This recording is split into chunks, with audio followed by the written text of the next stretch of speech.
It's made of. So first of all, isn't everything made of atoms? Yeah, all the stuff around us is made of atoms. I mean, there's the 95% of the universe where we don't really understand what it's made of, dark matter and dark energy. But putting that aside, it's only a small thing. The 5% of the universe where we do seem to understand what it's made of, it's all made of atoms or stuff like atoms, ions, which are atoms with missing electrons or extra electrons or stuff. Okay, so hang on, wait. Atoms contain electrons, so you can actually cut an atom up into something smaller. Atoms are not fundamental. They're made of other things. Okay, so what are they made of? You mentioned electrons. Yes, so atoms are made of electrons, which go around a nucleus, and the nucleus is made of protons and neutrons. Okay, so protons and neutrons fundamental. No, protons and neutrons are not fundamental. They're made of quarks.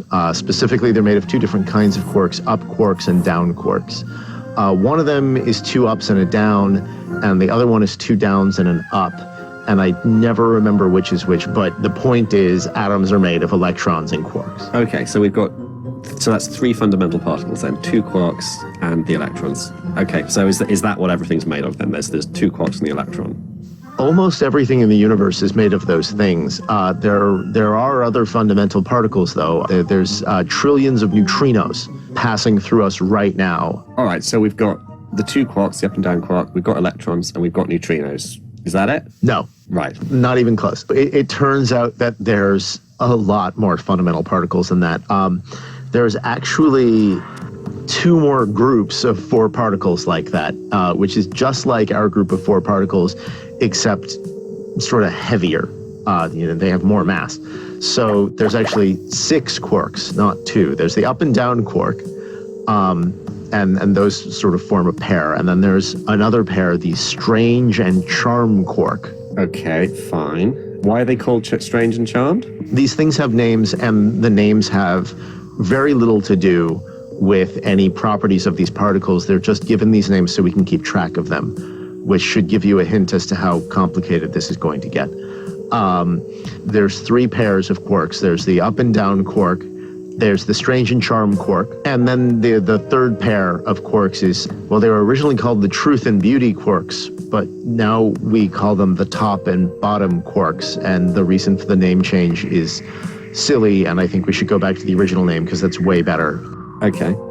But then there's also, there's other stuff. Like I said, that group of four, there's two more groups like that. They're called generations for no reason. There's also a thing called a muon, which is like a heavier version of an electron. And other than that, it's the same as an electron. When it first showed up in a particle accelerator, there was a physicist who said, "Who ordered that?" So there's a muon, and there's also an associated neutrino. So it turns out these neutrinos are paired up with these things that are like electrons. So there's the electron and the electron neutrino, and then there's the muon and the muon neutrino.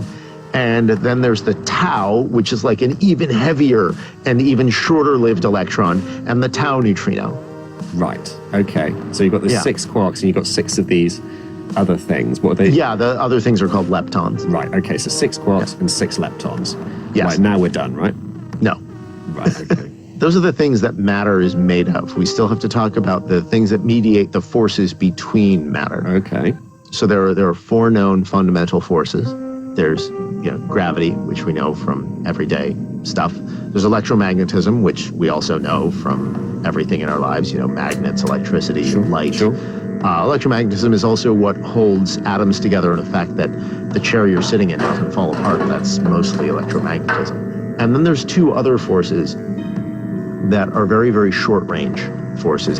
They only act over the distance of the width of an atomic nucleus, which is like a millionth of a billionth of a meter. Okay. So really, really short distances. But these two forces, again, these very creative names that we come up with, one of them is very strong and one of them is very weak. So, of course, we call them the nuclear strong force and the nuclear weak force. Fine. Okay. Well, we're at least being logical now. All right. So we've got four forces. That's right. So there's got to be four little particles, one for each force. Not quite. So the particles that make up stuff, we call those fermions. These particles that carry forces, we call them bosons. There is one boson for electromagnetism. So electromagnetism works the way that you think it would, and it has a boson that actually a lot of people have heard of, the photon. Okay. And it's just a little packet of electromagnetic energy. And so there's photons whizzing around the room with you right now.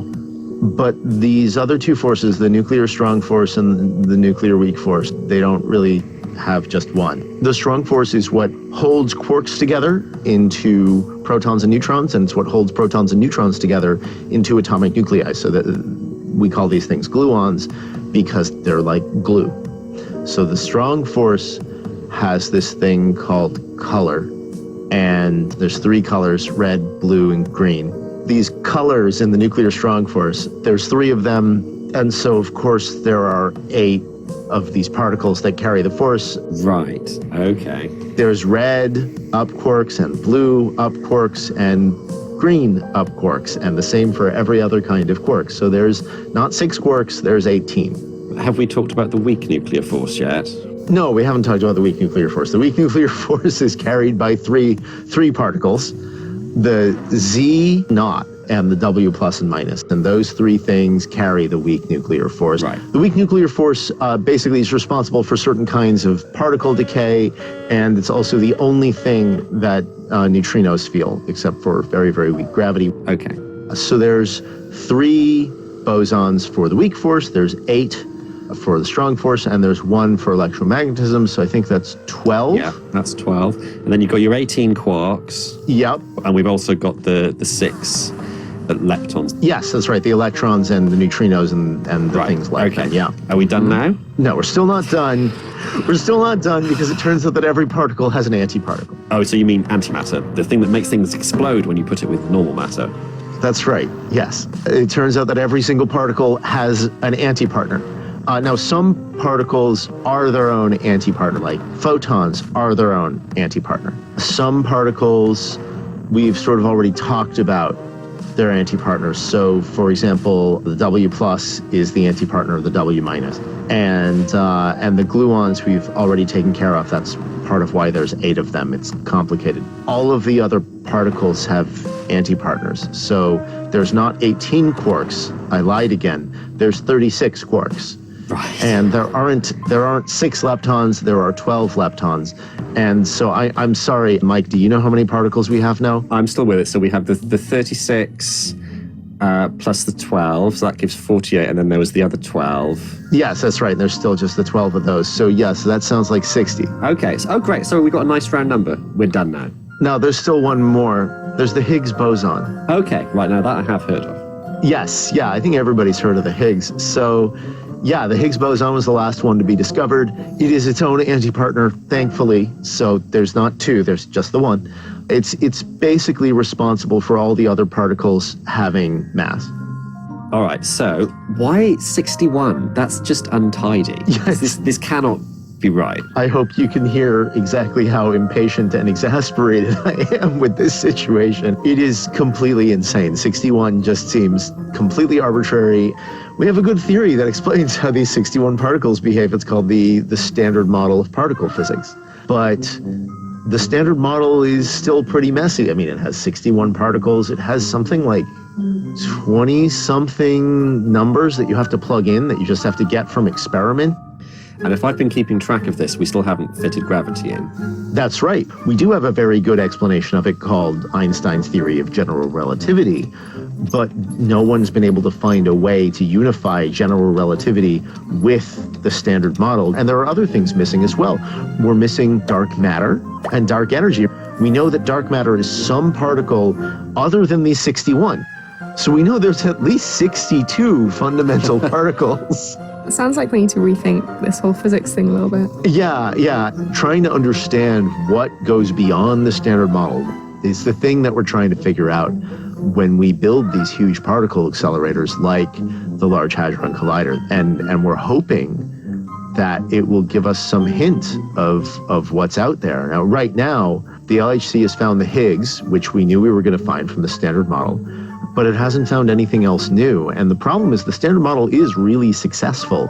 And so we need another hint of where we've gone wrong. And so getting the Higgs, which we knew we were supposed to find, and nothing else, is what physicists, what we've been calling the nightmare scenario.